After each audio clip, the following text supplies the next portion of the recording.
నువ్వు నిజంలాగా నన్ను ముడేస్తుంటే ఈ నిమిషాన నేను గతంలోనే ఆ కలల్లోనే ఉన్నా. నువ్వు ప్రతిసారి నీ ప్రపంచంలో నన్ను చూస్తున్నా. నేను అదే పనిగా నిన్ను వెలేస్తూనే ఉన్నా. నువ్వు నన్ను కడలిలోనే ఆ కెరటమల్లి విడిపోతున్నా.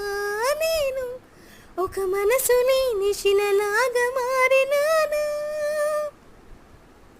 నా సాంగ్ మీకు నచ్చినట్టయితే నా వీడియోని లైక్ చేయండి. మరిన్ని వీడియోస్ కోసం నా ఛానల్ని సబ్స్క్రైబ్ చేయండి. Thank you.